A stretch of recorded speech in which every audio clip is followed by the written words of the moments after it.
Hello, students, how are you doing?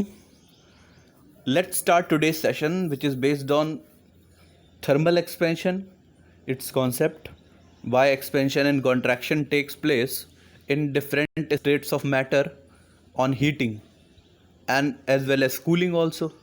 Means reverse process starts when we cool. And the second topic is mode of transfer of heat. So let's start with thermal expansion. Thermal expansion का मतलब होता है किसी भी particle को जब हम या किसी भी मैटर को जब हम हीट देते हैं तो क्या होता है, वो एक्सपैंड होता है। क्या होता है? वो एक्सपैंड होता है। तो हमें पता है कि हर मैटर किसी न किसी एटम या मॉलिक्यूल का कॉम्बिनेशन होता है ना। और जितना भी हमारा सॉलिड है वो क्या होता है, डेफिनिट। उसके अंदर एटम्स कैसे होते हैं? डेफिनिट बाउंड होते हैं। कैसे होते हैं? डेफिनेटली बाउंड होते हैं। तो यहाँ पर जैसे आप देख रहे हो, यहाँ पर मैंने ऑक्सीजन का स्ट्रक्चर लिया हुआ है। ठीक है, जनरली ऑक्सीजन एक गैस है, लेकिन मैंने उसे सॉलिड स्टेट से लिया हुआ है। ठीक है, तो हम देखते हैं कि कैसे ये ऑक्सीजन एक्सपैंड करती है अगर हम ऑक्सीजन के ये सॉलिड स्टेट को हीट करते हैं। जैसा कि आप डायग्राम में देख पा रहे हो, ये चेम्बर हमारे लिए एक रूम की तरह है। ये चेम्बर जो बना हुआ है ये एक रूम की तरह है, और इस चेम्बर में हमने क्या है, ऑक्सीजन को सॉलिड स्टेट पे लिया हुआ है। So let's start heating this oxygen solid. Oxygen के सॉलिड को हम हीट करते हैं। तो अभी आप देख रहे हो ये डेफिनेट, सारे के सारे जो एटम्स हैं एक डेफिनेट पॉइंट पर रुके हुए हैं, एक डेफिनेट शेप में। जैसा कि आप देख पा रहे हो, लगभग स्क्वायर जैसा शेप इन्होंने फॉर्म किया हुआ है। अब मैं इनको हीट करना शुरू करता हूँ। Let's start heating. Now start heating, you can say the particle starts losing their position and they starts moving from one place to another. Now you can see I stop heating, and you can see here the particles now are not arranged in a particular structure. अब ये क्या हुए, पूरे में फैल गए हैं, means expand हो गए हुए हैं ना, एक्सपैंड। और अगर हम और हीट करें तो ये क्या होंगे, और एक्सपैंड होने लगेंगे ना। देखिए इनका एक्सपेंशन बढ़ने लगा। तो क्या होता है, एक्सपेंशन यानी फैलना। किसी भी सब्सटेंस को जब हम हीट करते हैं तो फैलता क्यों है, उसका रीज़न क्या होता है, क्योंकि मॉलिक्यूल्स जो होते हैं उनके बीच का जो गैप होता है वो बढ़ने लगता है। क्या हो अगर हम इसी स्ट्रक्चर को ठंडा करें, मतलब उस प्रोसेस को उल्टा करें जो अभी तक हमने परफॉर्म की है। तो लेट्स कूल दिस ऑब्जेक्ट, और you can say system. Now I am cooling, you can say the particle motion starts reducing. इसका जो मोशन है ये धीरे धीरे क्या होने लगेगा, कम होने लगेगा। और ये क्या होंगे, वापस बिल्कुल वैसा शेप तो नहीं बनाएंगे। आपने देखा होगा बर्फ़ पिघल जाती है, अगर आप वापस उसे जमाओ किसी शेप में ना होके, वो पूरी की पूरी परत जो होती है वो जमने लगती है एक जगह पे। यहाँ पर आप देख सकते हैं ये सारे पार्टिकल वापस क्या होने लगे। देखिए आप अगर इन्हें देखो तो जो जहाँ है वो अपनी एक डेफिनेट स्ट्रक्चर फॉर्म करने लगा। देखा, ये वापस क्या हो गए, कॉन्ट्रैक्ट होकर सिकुड़ के एक जगह पर आ गए। तो अब इनकी क्या हो गई है, कूलिंग हो गई। तो I think now you understand why expansion and contraction takes place.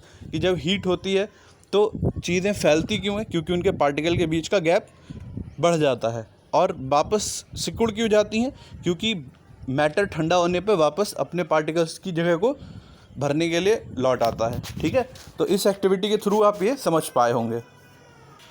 तो शुरू करते हैं अपना आज का session. After the activity, the first topic as I explain through the activity, that is thermal expansion. तो थर्मल एक्सपेंशन क्या होता है, मैंने आपको बताया, as a material heats up its particle move and vibrate more vigorously. मैंने आपको बताया था ना, जैसे ही हम किसी मैटर को गर्म करते हैं तो क्या होता है, उसके पार्टिकल तेज़ी से वाइब्रेट करना शुरू कर देते हैं, and average separation between them increases. अब जैसे यहाँ पर आप देख रहे हो, ये जो सॉलिड स्ट्रक्चर है ये बिफोर हीट है, और ये क्या है, आफ्टर हीट है। ठीक है, तो जैसे यहाँ पे आप देख रहे हो कि इनके बीच का जो गैप है, हर पार्टिकल के बीच का जो गैप है ये डेफिनेट है ना। लेकिन जब हम सब्सटेंस को हीट करेंगे तो उनके बीच में जो गैप है ये क्या होगा, बढ़ जाएगा। जैसा कि आप यहाँ देख सकते हो, ये गैप यहाँ पर बढ़ गया ना, हर पार्टिकल के बीच का गैप बढ़ गया है। तो क्या होता है, जब हम हीट करते हैं तो दो चीज़ें होती हैं बहुत कॉमन। एक तो particles move and vibrate vigorously. Particle जो होता है बहुत तेज़ी से मूव करने लगता है, और average separation between them increases, उनके बीच की जो जगह होती है, इंटरमॉलिक्यूलर स्पेस होता है, वो क्या होता है, बढ़ जाता है, ठीक है। And this is known as thermal expansion, और इसी को हम क्या कहते हैं, थर्मल एक्सपेंशन, ठीक है। तो इसका यूज़ या ये कहाँ कहाँ देखने को मिलते हैं, buildings, rail tracks, bridges, highway contains thermal expansion joints. जहाँ जहाँ पर ये जो बिल्डिंग्स या ब्रिजेस बनाए जाते हैं, वहाँ पर आपने देखा होगा कुछ इस तरीके से शेप जो होती है बीच में डाल दी जाती है, इस तरीके से शेप बनाई जाती है, बीच बीच में लोहे के बने हुए होते हैं ये, इस तरीके से जॉइंट, ताकि क्या हो कि गर्मी में अगर वो जॉइंट फैले तो क्या हो, सड़क ऊपर की तरफ ना उठे। यहाँ तक कि जब हम लोग कंक्रीट से या कभी आपका ना ये रोड होता है, सीमेंटेड रोड बनाते हैं, तो उसमें भी स्पेस छोड़ देते हैं, क्योंकि हर सब्सटेंस थोड़ा या ज़्यादा एक्सपेंड करता ही है, ठीक है। मतलब हर सब्सटेंस में कुछ ना कुछ एक्सपेंशन होता ही है। तो factors that affect the expansion of solid, factors किस किस बात पे डिपेंड करता है, मतलब किस किस चीज़ पे thermal expansion of solid depend करता है। पहला क्या होता है, ओरिजिनल लेंथ। अब लेंथ जो होगी वो बढ़ जाएगी, अगर हम किसी भी सॉलिड को एक्सपैंड करेंगे तो उसकी लेंथ बढ़ जाएगी, या आप कह सकते हो उसका एरिया बढ़ जाएगा, है ना। टेम्परेचर राइज हो जाता है, अब जितने टेम्परेचर पे आपने उसे हीट करना शुरू किया होगा तो वो उसका इनिशियल टेम्परेचर होगा। रूम में रखा हुआ कोई सॉलिड अगर आप उसे हीट करोगे तो उसका टेम्परेचर बढ़ेगा ना, तो टेम्परेचर बढ़ जाएगा। और किस बात पे डिपेंड करता है, मटेरियल टाइप। अब वो कैसा मटेरियल है, यानी उसकी थर्मल कंडक्टिविटी ज़्यादा है या कम है। कुछ सब्सटेंस बहुत जल्दी गर्म हो जाते हैं, कुछ सब्सटेंस बहुत देर में गर्म होते हैं, कुछ गर्मी नहीं होते, जैसे कि आपके इंसुलेटर्स, ठीक है। तो this is the concept of thermal expansion. Let's move to the next topic, expansion and contraction. Expansion और कॉन्ट्रैक्शन आपको समझ में आ गया होगा। एक्सपेंशन क्या होता है, व्हेन सब्सटेंस एक्सपेंड और contract the particle stay same size.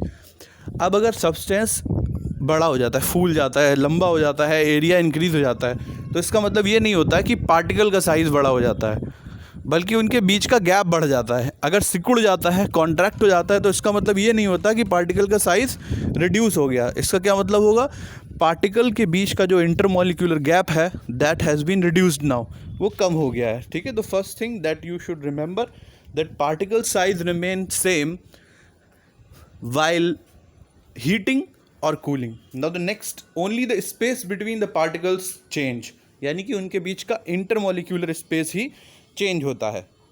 The particle in the solid vibrate more when it heats up, thus takes up more room.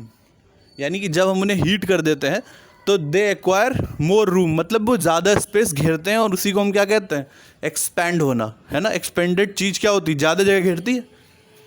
Similar to liquid when gases, और यही liquid और gas के साथ भी होता है जब हम उन्हें हीट करते हैं. क्लियर है सबको.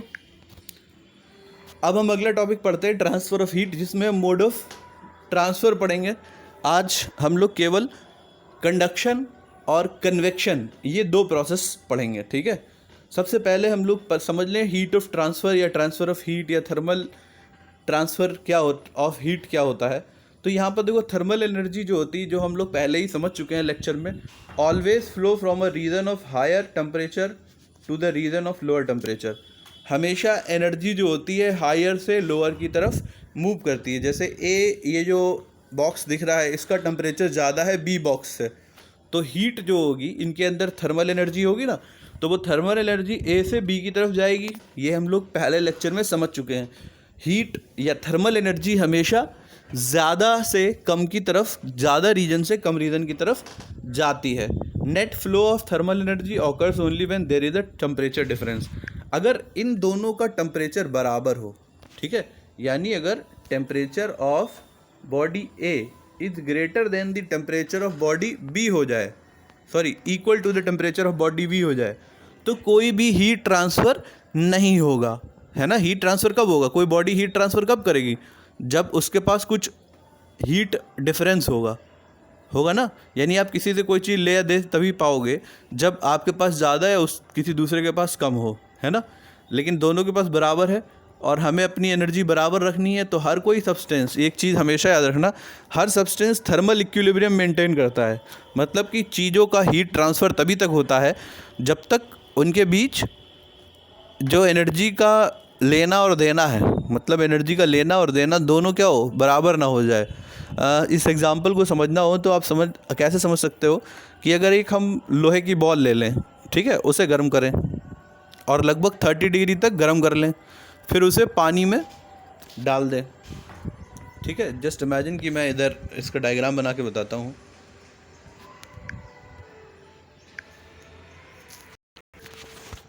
यहाँ पर हम एक कंटेनर लेते हैं, ठीक है, ये एक कंटेनर है, ठीक है, जिसमें पानी भरा हुआ है, ठीक है, जिसमें क्या है, पानी भरा हुआ है इस तरीके से, और इसका टेम्परेचर लगभग 50 डिग्री है। कितना है?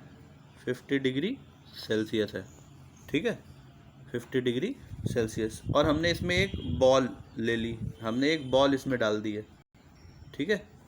इस आयरन बॉल को हमने गर्म कर दिया था लगभग कह सकते हो 70 डिग्री सेल्सियस तक। कितना गर्म किया हमने? 70 डिग्री सेल्सियस तक गर्म कर दिया है।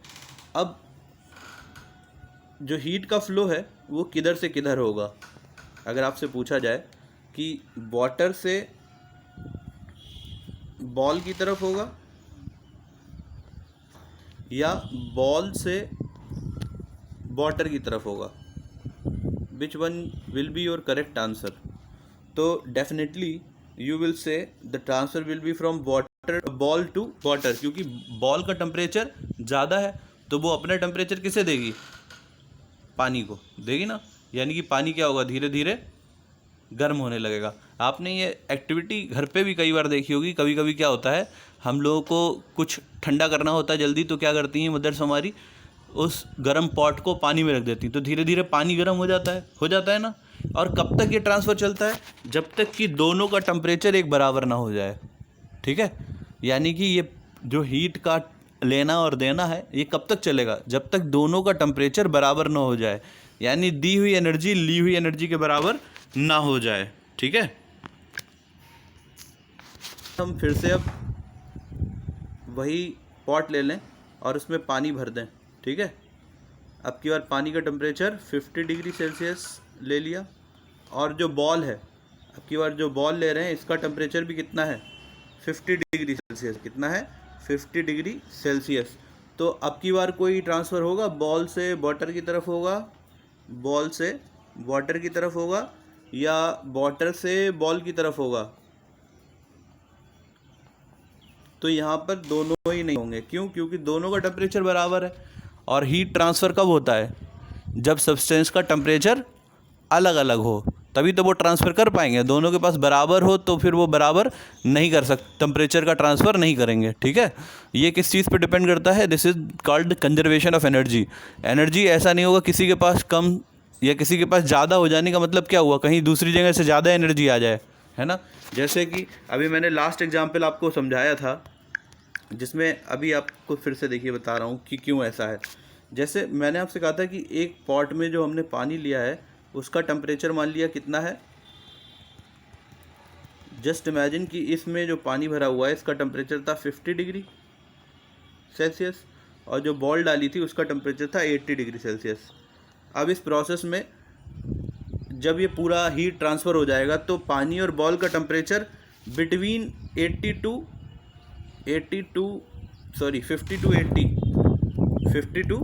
80 डिग्री के बीच में होगा ना। इन दोनों का टेम्परेचर कितना हो जाएगा? 50 से 80 डिग्री के बीच का हो जाएगा। लेकिन अगर टेम्परेचर 80 डिग्री से ज़्यादा हो जाए, ठीक है, 80 डिग्री से ज़्यादा हो जाए पानी का टेम्परेचर, या 50 डिग्री से कम हो जाए टेम्परेचर, तो इसका क्या मतलब हुआ? कि कोई और भी चीज़ है जो हीट को ले जा रही है, हीट को ले लेती है। क्यों ऐसा होता है? देखो, जनरली ऐसा ही होता है। हम जब भी कोई चीज़ पानी में ठंडी होने रखते हैं तो वो हमारे सब्सटेंस की हीट से भी, मतलब कि गर्मी से ज़्यादा ठंडी हो जाती है। क्यों हो जाती है? उसका रीज़न होता है। रीज़न ये कि हमारा सब्सटेंस कहाँ रखा हुआ है? खुले में रखा हुआ है, तो कुछ एनर्जी हमारा एनवायरनमेंट भी ले लेता है, इसीलिए वो और ज़्यादा ठंडा हो जाता है। तो हीट का ट्रांसफ़र केवल पानी और बॉल में नहीं हो रहा है, बल्कि इस पूरे सिस्टम से हीट जो है निकल के एटमॉस्फेयर में भी जा रही है। तो हर तरफ हीट का ट्रांसफ़र तो हो ही रहा होता है ना। तो इस वजह से हो सकता है कि हमारा पानी जो है वो ज़्यादा ठंडा हो जाए। क्यों? क्योंकि एटमॉस्फेयर तो बहुत बड़ा है, वो तो ज़्यादा टेम्परेचर डाउन करता है, ठीक है। तो एक्चुअली जो चीज़ हम देखना चाहते हैं वो दिखती नहीं है। इसे देखने के लिए जो पर्टिकुलर डिवाइस बनाया गया उसे हम कैलोरी मीटर कहते हैं। क्या कहते हैं? कैलोरी मीटर, जो आप आगे चल के 12th में या 11th में पढ़ोगे, ठीक है। कि ट्रांसफ़र ऑफ हीट कैसे होता है और क्यों होता है? क्योंकि दोनों की बॉडी के बीच में डिफरेंस इन टेम्परेचर होता है, डिफरेंस इन टेम्परेचर होना चाहिए।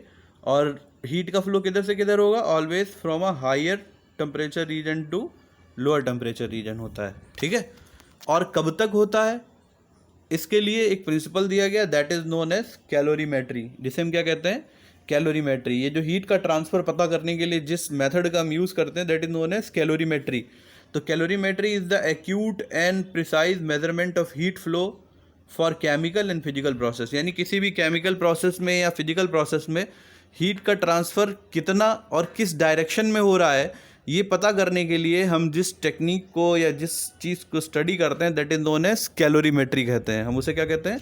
कैलोरीमेट्री कहते हैं। इसका जो कॉन्सेप्ट होता है, means operate under the law of conservation of energy.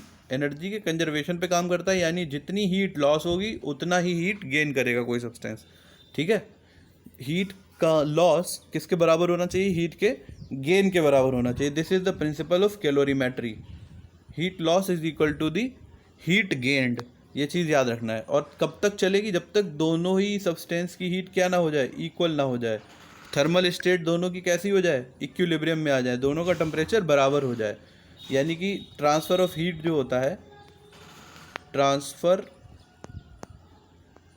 Of heat takes place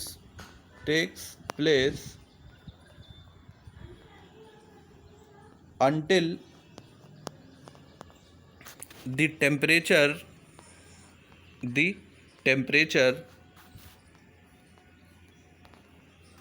of both bodies does not becomes same. Temperature becomes same, ठीक है। टेम्परेचर becomes same, कितना हो जाए? दोनों बॉडी का टेम्परेचर सेम हो जाए, तब तक चलेगा। ये याद रखने की बात है, ठीक है। हीट का ट्रांसफ़र कब तक चलेगा? जब तक दोनों बॉडी का टेम्परेचर बराबर ना हो जाए। तो अब मोड ऑफ ट्रांसफ़र की बात करें तो सबसे पहला मोड ऑफ ट्रांसफ़र होता है कंडक्शन। क्या होता है? कंडक्शन।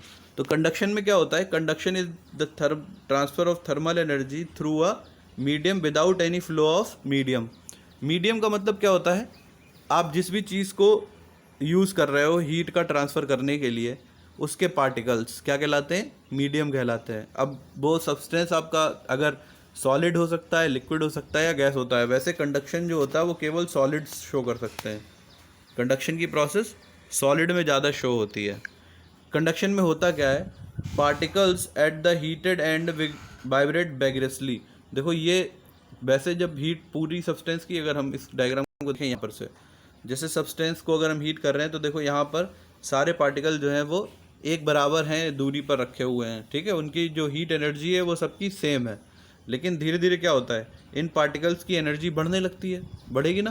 तो जब पार्टिकल की एनर्जी बढ़ेगी, हर बार आप देख रहे हो यहाँ एनर्जी बढ़ी, यहाँ पे और एनर्जी बढ़ गई, तो ये जो एनर्जी बढ़ती है इसकी वजह से क्या होता है? पार्टिकल तेज़ी से वाइब्रेट करने लगते हैं। तो पहले जो पास में रीजन है उसके पार्टिकल वाइब्रेट करेंगे, फिर उसके पास वाले, फिर धीरे धीरे क्या होगा? उसके पास वाले, और धीरे धीरे ये पूरा का पूरा जो हमारा ऑब्जेक्ट है, इस पूरे के पूरे ऑब्जेक्ट के पार्टिकल क्या करेंगे? Neighbouring particle with start transferring their energy.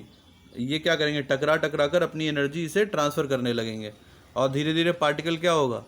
पूरा का पूरा eventually particle hit the cooler and also set vibration, और सारे के सारे पार्टिकल मूव करने लगेंगे। और पार्टिकल मूव करने लगेंगे, इसका मतलब क्या हुआ? पूरा सब्सटेंस क्या हो गया है? अब गर्म हो गया है। क्योंकि गर्म होने पे ही तो पार्टिकल तेज़ी से घूमना शुरू करते हैं। मैंने आपको दिखाया था, जो अभी एक्टिविटी दिखाई थी एक, है ना, सिमुलेटेड वाली, उसमें क्या दिखाया था आपको कि जब हम हीट कर रहे थे तो पार्टिकल तेज़ी से इधर उधर मूव कर रहे थे।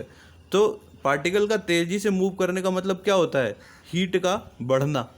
तो यहाँ पर ये जो रॉड है हमारी, ये गर्म हो गई है। इसको कैसे पहचानेंगे कि पार्टिकल कहाँ तेज़ी से घूम रहे हैं? तो देखो ये हॉट रीजन है इसका, और ये कोल्ड रीजन है। ये कैसा रीजन है?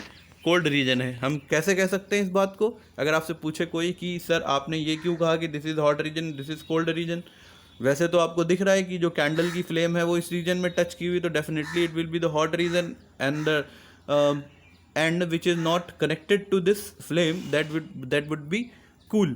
बट दूसरा रीज़न क्या होता है, मॉलिक्यूलर लेवल पे भी मैंने आपको बताया कि जो हीट होता है, जिस रीजन को हम हीट करेंगे वहाँ के मॉलिक्यूल क्या होंगे, वेगरसली मूव कर रहे होंगे। तो यहाँ पे मूव कर रहे होते हैं बहुत तेज़ी से, अपनी जगह पर क्या कर रहे होते हैं, वाइब्रेट कर रहे होते हैं। क्या कर रहे होते हैं, वाइब्रेट कर रहे होते हैं। तो ये बात ध्यान रखनी है कि पार्टिकल वाइब्रेट करते हैं, ठीक है, without any flow of medium. ऐसा नहीं होता कि यहाँ का पार्टिकल यहाँ आ जाए। यहाँ पर मीडियम का जो पार्टिकल होता है वो अपनी जगह नहीं छोड़ता, अपनी जगह पे भी तो बहुत तेज़ी से हिलने लगेगा और पास वाले पार्टिकल को हिला देगा, लेकिन अपनी जगह छोड़ के नहीं जाता। इसमें पार्टिकल का मीडियम फ्लो नहीं करता, मीडियम में चेंज इन मोशन नहीं होता है, और पूरा पार्टिकल केवल कोलिजन की वजह से एनर्जी ट्रांसफ़र करता है। They collide with neighbouring particle and transfer energy, ठीक है। तो इस मेथड में क्या होता है, पास वाले पार्टिकल को गर्म पार्टिकल अपनी एनर्जी दे देता है, ठीक है। जैसे कि आप इस डायग्राम में देख रहे हो, आप यहाँ पे देखो सबसे पहले ये यहाँ पर आप देखो तो सबसे पहले ये रीजन में हीट आई, फिर धीरे धीरे इस रीजन में हीट पहुँची, और फिर उसने और अगले रीजन में हीट पहुँचा दी। तो क्या हो रहा है, पार्टिकल बिना हिले, ये जो रेड कलर है ये क्या बता रहा है, यहाँ पर वाइब्रेशन तेज हो गया होगा, ठीक है, और हीट ट्रांसफ़र धीरे धीरे बढ़ रही है ना। कोई पार्टिकल अपनी जगह छोड़ता तो नहीं दिख रहा इस डायग्राम में। तो इसका मतलब क्या होता है, कंडक्शन में हीट का ट्रांसफ़र होता है particle to particle without changing any position, ठीक है। ये बात बहुत ध्यान रखनी है, कंडक्शन में क्या होता है, पार्टिकल अपनी जगह को चेंज नहीं करता है। Applications of conductivity in daily life. Daily life में हम एप्लीकेशंस जो होती है कंडक्टिविटी कहाँ कहाँ देखते हैं, तो सबसे पहले कंडक्शन यूटेंसिल्स में देखते हैं।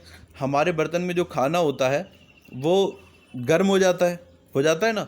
जैसे फ्राई पैन में ये कंडक्टर होता है और ये इंसुलेटर होता है ना, ये कंडक्टिंग रीजन होता है, ये इंसुलेटेड रीजन होता है।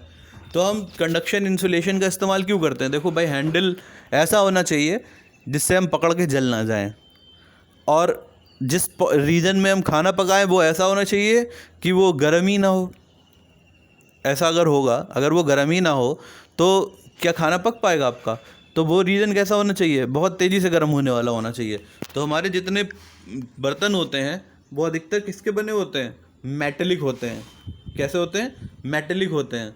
और जो हैंडल्स होते हैं वो कैसे होते हैं, नॉन मेटेलिक होते हैं, या ये कह सकते हो आप इंसुलेटर होते हैं, ताकि इस रीजन में कंडक्टिविटी ज़्यादा हो और इस रीजन की कंडक्टिविटी कम हो। कंडक्टिविटी ज़्यादा होने पे जल्दी गर्म होगा, कंडक्टिविटी कम होने पे धीरे से गर्म होगा, ठीक है। अगला क्या होता है, we feel warmer in a fur coat, the air enclosed in the fur coat being bad conductor heat does not allow the body heat to flow outside, hence we feel warmer. अब क्या होता है, जैसे ही मतलब आप ऐसे मान लो, यहाँ पर अगर हम देखें कि ये हम लोगों की बॉडी है, ठीक है, ये हम लोगों की बॉडी है, और इसके ऊपर हमने एक कोट पहन लिया, ठीक है, ये हमने कोट पहन लिया इसके ऊपर, ठीक है। तो हमारी बॉडी क्या होती है, हीट रेडिएट करती है। हमारी बॉडी क्या करती है, हीट रेडिएट करती है। तो हम इसे रेड कलर से हीट बना ले रहे हैं, ठीक है, हीट को रेडिएट कर रही है, करती है ना। हमारे कपड़े हमें गर्म नहीं रखते, हमारी बॉडी खुद गर्म रखती है, वो टेम्परेचर रेडिएट करती रहती है। लेकिन क्या होता है, जो फर होता है उसके बीच में क्या आ जाती है, एयर। क्या आ जाती है, एयर आ जाती है। तो हमने मान लिया ये जो एयर है बीच में, ये ऐसे एयर आ गई, इसके बीच में ये एयर भर जाती है। भाई कपड़े एक दूसरे से बिल्कुल चिपके तो नहीं होते, बीच में कुछ गैप होता है, और ये एयर आ जाती है। तो एयर क्या होती है, air is insulator of heat. Air क्या होती है, हीट का इंसुलेटर होती है। तो ये जो हीट निकली है बॉडी से, ये बॉडी है हमारी और ये फर है, ठीक है, और ये फर और बॉडी के बीच में स्पेस है, खाली जगह है, ठीक है, यही तो है। ये बॉडी है हमारी, ये ऊपर स्वेटर पहना हुआ है, बीच में कुछ एयर हो जाती है, भर जाती है। उससे जो हीट निकलती है उस एयर की वजह से वो हीट बाहर नहीं जा पाती, और जब हीट बाहर नहीं जा पाती तो हमें गर्म लगता है। तो एक्चुअली हमें फ़र गर्म नहीं बनाता, बल्कि फ़र जो होता है वो एयर को रोक लेता है, बाहर नहीं जाने देता। और इसकी वजह से क्या होता है, हमारे जो और दूसरा फ़र क्या होते हैं, वो हीट के बैड कंडक्टर भी होते हैं, इसीलिए वो हीट को बाहर नहीं जाने देते।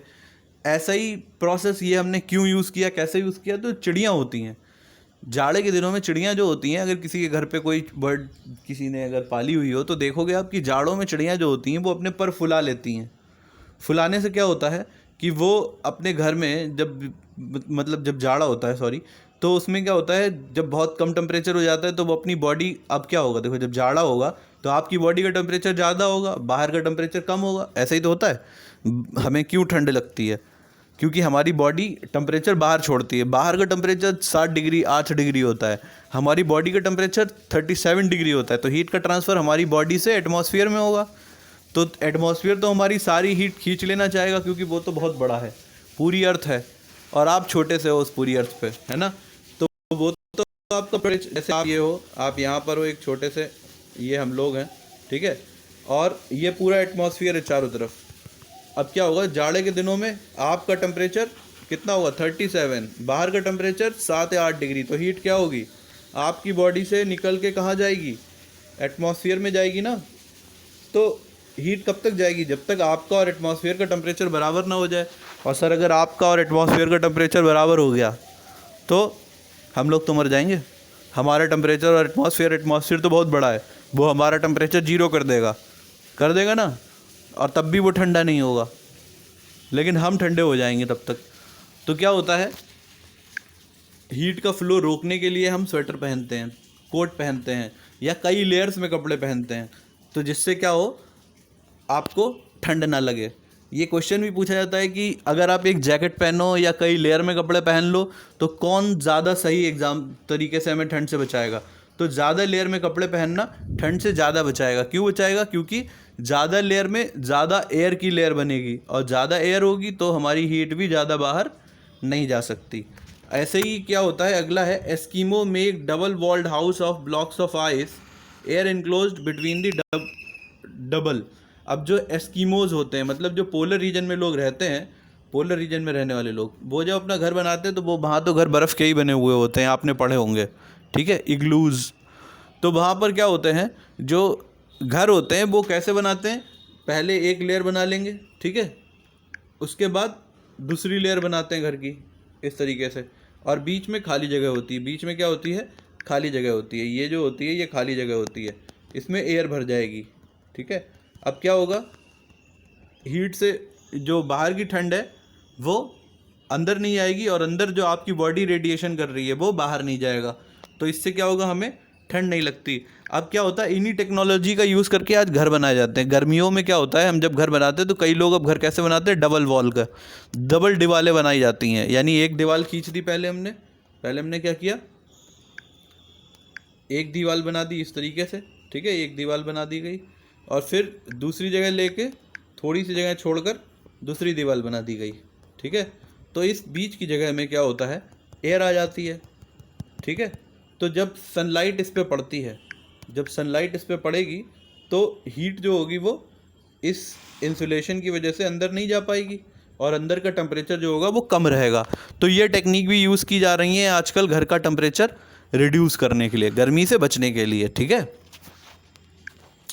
तो एस्कीमोज इसी टेक्नोलॉजी का यूज़ करते हैं, जो लोग पोलर रीजन पे रहते हैं, अपना घर बनाने के लिए।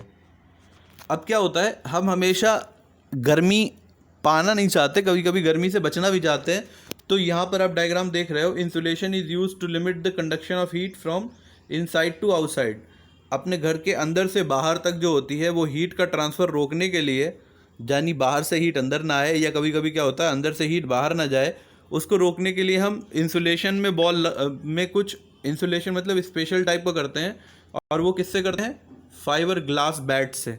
फाइबर ग्लास बैट, ये जो दिख रहा है ना, ये फाइबर है। इस फाइबर को हम दरवाज़ों में लगा लेते हैं। इससे क्या होता है, हमारी जो घर की हीट है उसमें कोई ट्रांसफ़र नहीं होता, यानी बाहर से ना तो टेम्परेचर अंदर की तरफ मूव करता है, मतलब एनर्जी अंदर की तरफ मूव करती है, ना अंदर से बाहर की तरफ मूव करती है। ये सारी चीज़ें मतलब कंडक्शन के प्रिंसिपल पे ही काम करती हैं, ठीक है।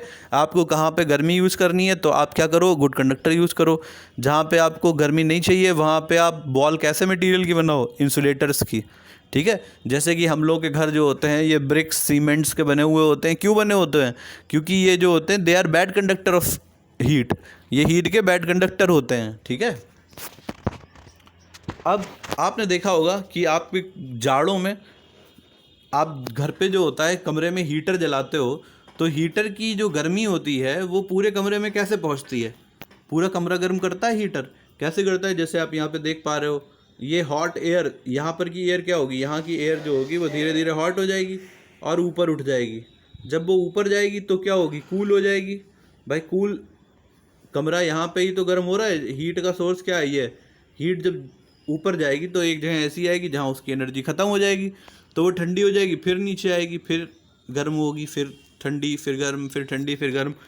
ये रीज़न जिसमें पार्टिकल अपनी जगह छोड़ रहा है, इसमें क्या है, एयर का पार्टिकल अपनी जगह छोड़ रहा है ना, यानी कि यहाँ की एयर जो होती है वो यहाँ जाती है, फिर इधर मूव करते हुए ये इस तरीके से मोशन कर रही है। तो वो मोड ऑफ ट्रांसफर जिसमें पार्टिकल ऑफ मीडियम मूव करता है, दैट इज कॉल्ड कन्वेक्शन। उसे हम क्या कहते हैं, heat transfer involving the movement of fluids और लिक्विड्स इज कॉल्ड कन्वेक्शन। जिसमें फ्लूइड और लिक्विड या सॉलिड, आप फ्लूइड को क्या कह सकते हो, लिक्विड या गैस, सॉरी, लिक्विड या गैस के मोशन से जो हीट ट्रांसफ़र होता है उसे क्या कहते हैं, कन्वेक्शन। कंडक्शन और कन्वेक्शन में क्या अंतर है, देखो कंडक्शन में पार्टिकल अपनी जगह छोड़ नहीं रहा था, जो जहाँ है वो अपने पास वाले को गर्म कर दे रहा था, ठीक है। लेकिन यहाँ क्या हो रहा है, गर्म एयर ऊपर उठ जा रही है और वो आगे मूव कर रही है, ठीक है। इसी वजह से तो हॉट एयर बलून बनते हैं, वो धीरे धीरे उनके अंदर हॉट एयर बर्नर्स जलाए जाते हैं, वो एयर को गर्म करते हैं और बलून स्वेल हो जाता है, एक्सपेंड हो जाता है, एक्सपेंशन होता है बलून में, और हॉट एयर ऊपर उठती है, ये प्रॉपर्टी हमें पता ही है। और धीरे धीरे क्या होता है, वो पूरा का पूरा बलून ऊपर उड़ने लगता है, हॉट एयर बलून, देखें ना। तो convection is a heat transfer by the movement of heated fluid. वहाँ पे क्या था, मीडियम मूव नहीं कर रहा था, यहाँ मीडियम मूव करेगा। मीडियम क्या होते हैं, सॉलिड, लिक्विड या गैस, और यहाँ पर हमारे मीडियम क्या है, लिक्विड और गैस, यहाँ ये दोनों ही मूव करेंगे, ठीक है। और ये देखो क्या बता रहे हैं अगले टॉपिक में, हम लोग अगले पॉइंट पे देख रहे हैं, ये कहते हैं कि during convection heated particles of fluid begin to flow. यहाँ पर पार्टिकल फ्लो करना शुरू कर देता है, और कंडक्शन में हीट का पार्टिकल फ्लो नहीं करता है, ठीक है। Heat transfer by convection is caused by difference of temperature and density with in the fluid. यहाँ पर भी टेम्परेचर जो होता है के डिफरेंस की वजह से और डेंसिटी के डिफरेंस की वजह से। डेंसिटी क्या होती है, पर यूनिट में कितने मॉलिक्यूल हैं। अगर ज़्यादा मॉलिक्यूल है तो ज़्यादा ऊपर जाएंगे, कम मॉलिक्यूल, डेंसिटी क्या होता है, per unit number of molecules, ठीक है। ये भी आप पहले ही पढ़ चुके हो। डेंसिटी क्या होती है, how tightly packed molecules are. जहाँ ज़्यादा टाइटली पैक मॉलिक्यूल होंगे, यानी सॉलिड स्टेट में डेंसिटी ज़्यादा होगी, लिक्विड स्टेट में डेंसिटी कम होगी, और गैसेस स्टेट में डेंसिटी बहुत कम होगी, ठीक है। तो हम सॉलिड स्टेट की तो बात ही नहीं कर रहे हैं, लिक्विड और गैस की बात कर रहे हैं, ठीक है। तो डेंसिटी पर डिपेंड करते हैं। तो अभी हम लोग इस फैक्टर पे ज़्यादा ध्यान नहीं देंगे, क्योंकि ये समझने के लिए हमको थोड़ी अंडरस्टैंडिंग और एडवांस करनी पड़ेगी, और हम आगे चल के इस टॉपिक को समझेंगे अच्छे से अगली क्लासेस में। तो कन्वेक्शन में आप यहाँ देख पा रहे हो, यहाँ पर क्या हो रहा है, देखो यहाँ का मॉलिक्यूल, मान लिया यहाँ पर कुछ मॉलिक्यूल होंगे ना, पानी में स्पॉट में यहाँ पे कुछ मॉलिक्यूल हैं। आपने गैस जलाई तो कंडक्शन के थ्रू पहले तो पॉट गर्म होगा, पहले क्या होगा, हीट स्पॉट गर्म होगा, कंडक्शन होगा सॉलिड में, और सॉलिड क्या करेगा, लिक्विड को हीट कंडक्ट करेगा। सॉलिड क्या करेगा, लिक्विड को पहले हीट कंडक्ट करेगा, क्योंकि सॉलिड जो होता है वो तो कन्वेक्शन कर ही नहीं सकता। तो पहले क्या होगा, फ्लेम और पॉट, इनके बीच में क्या होगा, कंडक्शन। क्या होगा, कंडक्शन। अगर इसे लिखें सही से, पॉट के बीच में क्या होगा, कंडक्शन, कंडक्शन, ठीक है। और पॉट और वाटर के बीच क्या होगा, पहले कंडक्शन होगा, क्या होगा, यहाँ पे भी क्या होगा, कंडक्शन होगा। सॉलिड तो कभी कन्वेक्शन कर ही नहीं सकता, सॉलिड अपनी जगह छोड़ के तो जाएगा नहीं, तो वो पानी को हीट कैसे देगा, कंडक्शन के थ्रू। लेकिन पानी फिर क्या करेगा, देखो पानी अब जो है, यहाँ का पार्टिकल जो है, ये सारे पार्टिकल, ये जो पार्टिकल हैं आपके, ठीक है, ये पार्टिकल गर्म हो जाएंगे और ऊपर उठ जाएंगे। और जब ये ऊपर उठेंगे, देखो गर्मी तो आप नीचे से दे रहे हो ना, या बॉटम पे, तो जब ये ऊपर जाएंगे तो ठंडे हो जाएंगे, तो ठंडे होकर फिर नीचे आएंगे। फिर क्या होगा, धीरे धीरे पूरे पार्टिकल, पूरे लिक्विड के, ये प्रोसेस कब तक चलेगी, जब तक सारे पार्टिकल जो हो वो बराबर हीट ना ले लें। अब ये कन्वेक्शन की प्रोसेस बड़ी इंपॉर्टेंट प्रोसेस है, इससे हमारी अर्थ पे काफ़ी कुछ प्रोसेस होती हैं। देखते हैं कौन कौन सी प्रोसेस ऐसी हैं जो कन्वेक्शन से हमारी अर्थ पर होती हैं। आप देख सकते हो, ये हमारी अर्थ की मैग्मा है, ठीक है। यहाँ पर हमारी जो अर्थ की कोर है, कोर से लावा ऊपर की तरफ मूव करता है, क्योंकि कोर जो होती है वो गर्म होती है, तो गर्म होके लिक्विड ऊपर जाता है और ऊपर होके ठंडा हो जाता है। इस रीजन में आप देख रहे हो यहाँ पे आके ये लावा क्या होता है, ठंडा हो जाता है और ठंडा होके फिर नीचे जाता है। देखो जैसा आप देख पा रहे हो, ये कन्वेक्शन हो रहा है ना। यहाँ से लावा ऊपर उठता है, फिर ऊपर से ठंडा होके नीचे आ जाता है। तो ऊपर ठंडा होने से क्या फॉर्म होती हैं, टेक्टोनिक प्लेट्स। जिस अर्थ के सरफेस पे आप बैठ पा रहे हो ये बन रही हैं, देखो ये बनती दिख रही हैं, टेक्टोनिक प्लेट्स का फॉर्मेशन होता है। आगे चल के आप पढ़ोगे इसी के मोशन की वजह से कभी कभी अर्थक्वेक्स हमें एक्सपीरियंस होते हैं। ये लावा है, ये ठंडा होता है, गर्म होता है, गर्म होके ऊपर आता है, फिर नीचे जाता है। तो this is the formation of tectonic plates, है ना। और ये क्या बन गया, वॉल्केनो बन जाते हैं। कहीं कहीं पे क्या होते हैं, वॉल्केनो भी फॉर्म हो जाते हैं इसी वजह से, कन्वेक्शन की वजह से तो होंगे। ये वॉल्केनिक इरप्शन क्यों होगा, नीचे का लावा ऊपर की तरफ मूव करेगा गर्म होने की वजह से, तो कन्वेक्शन होगा ना। तो यहाँ पर कन्वेक्शन आप देख पा रहे हो लावा की वजह से। और अगर हम आगे देखें, अगर ये और दूसरे एग्जांपल में आप देखेंगे कि एक हमने रूम में, यहाँ पर अगर आप देखें तो हमने रूम में क्या किया, एक गर्म सब्सटेंस को रखा है। ये ब्लू कलर्स का जो चैम्बर है ये ठंडा है और ये जो पॉट आपको दिख रहा है ये गर्म है। तो इससे जो हीट निकल रही है ये थर्मल कैमरे से देखी गई कि जो हीट का ट्रांसफ़र होता है थर्मल कैमरे से। एक गर्म प्लेट को रूम में रखा है तो आपको उससे जो हीट ट्रांसफ़र होता है हम लोग अपनी आंखों से नहीं देख सकते, लेकिन थर्मल कैमरे से देख सकते हैं। तो आप देखो यहाँ पे हीट क्या हो रही है, गर्म एयर ऊपर उठ रही है, ये चारों तरफ की एयर है, ये इसके जो बिल्कुल पास की एयर है, देखो आप देख रहे हो वो रेड है। जो रेड कलर है ये ज़्यादा हीट को दिखाता है, ब्लू कलर कम हीट को दिखाता है। ठीक है, ये आगे चल के आपको पढ़ने को मिलेगा। तो धीरे धीरे हीट क्या हो रही, कलर बदलती है और कम ब्लू कलर की तरफ होती चली जाती है। तो ये देखो आपको हीट ट्रांसफ़र दिख रहा है, ऊपर की तरफ जा रही है एयर, यहाँ पे आप देख पा रहे हो। जो रूम की एयर है थर्मल कैमरे में देखा जा रहा है इस इमेज को। तो वार्म एयर क्या हो रही है, ऊपर जाती है, फिर वो ठंडी होके पूरे रूम में फैलना शुरू होती है। ठीक है, तो धीरे धीरे क्या होता है, फिर नीचे आती है, फिर पूरे रूम में फैलती है। तो धीरे धीरे क्या होता है, इसकी वजह से अगर ये सब्सटेंस बहुत गर्म है तो ये पूरे कमरे को गर्म कर सकता है, लेकिन अगर ये छोटा सा है, जैसे अब ये छोटी सी प्लेट है, कमरे को तो गर्म नहीं कर सकती, तो क्या होगी, ये खुद ठंडी होने लगेगी। धीरे धीरे क्या होगा, जब तक इसमें हीट ट्रांसफ़र होने की एबिलिटी होगी तब तक ये हीट ट्रांसफ़र करेगी और बाद में हीट ट्रांसफ़र रुक जाएगा। तो यानी कि ये थर्मल कैमरे से मैंने आपको दिखाया एक इमेज कि कैसे कोई सब्सटेंस हीट कन्वेक्शन करता है ना। आप गर्म चाय का कप, अब जैसे ये क्लाउड फॉर्मेशन हो रहा है, ये क्यूमुलोनिम्बस क्लाउड है। देखो क्लाउड क्या है, ऊपर की तरफ मूव कर रहे हैं ना, ऊपर की तरफ आप देख पा रहे हो, दे आर गोइंग अप, ऊपर जा रहे हैं ना, क्योंकि हॉट एयर राइजेज अप, और जब वो ठंडी हो जाती है तो क्लाउड जो होते हैं बरसात कर देते हैं नीचे की तरफ। तो कन्वेक्शन यहाँ पे भी तो आपको देखने को मिला ना, कन्वेक्शन यहाँ देखने के लिए। तो ये कुछ फिनोमिना होते हैं जिनमें कंडक्शन कन्वेक्शन हमें देखने को मिलता है। ठीक है, आगे बढ़ते हैं। एग्जाम्पल ऑफ कन्वेक्शन मैंने आपको बताया, जैसे बॉइलिंग वाटर, इसमें कन्वेक्शन आपको देखने को मिलेगा कि बॉटम के जो लिक्विड के पार्टिकल होंगे बहुत तेज़ी से गर्म होकर ऊपर उठ जाएंगे और ऊपर से ठंडा पानी उसकी जगह नीचे आ जाएगा, और ठंडा गर्म होते होते सर्कुलर मोशन होने लगेगा। ये हम पढ़ चुके हैं। रेडिएटर गाड़ियों में लगा हुआ होता है, आपने देखा होगा कारों में। Radiator puts warm air out, इसका काम क्या होता है, वार्म एयर को बाहर निकालना, and draw in cool air, और ठंडी एयर को अंदर लाना, ताकि हमारी गाड़ी का जो इंजन है पूरा सेटअप है वो गर्म ना हो जाए। Steaming cup of hot T, यानी हॉट टी से स्टीम निकलती है। आपको स्टीम निकलती हुई दिखती है, वो क्यों दिखती है, किसी भी चीज़ से स्टीम निकलती दिख रही है, तो स्टीम निकलती हुई दिखने का मतलब क्या होता है, हीट का ट्रांसफ़र दिख रहा होता है।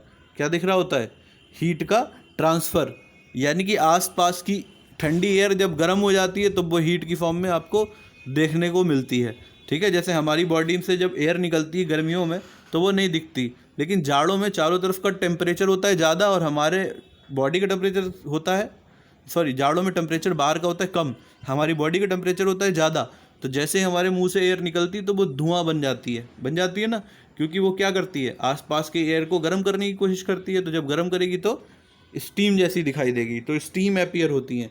Ice melting, heat moves to ice from the air, air से क्या होती है, आइस में हीट कन्वेक्शन होता है, इसके थ्रू भी क्या होता है, बर्फ़ मेल्ट होता है और हीट प्रोड्यूस होती है। अब आइस मेल्टिंग से क्या होता है, एक और चीज़ बहुत अच्छी सी अपनी याद रखिएगा, आइस मेल्ट जब होती है तो क्या होती है, ठंड बढ़ती है, गलन होती है। क्या होती है, गलन होती है।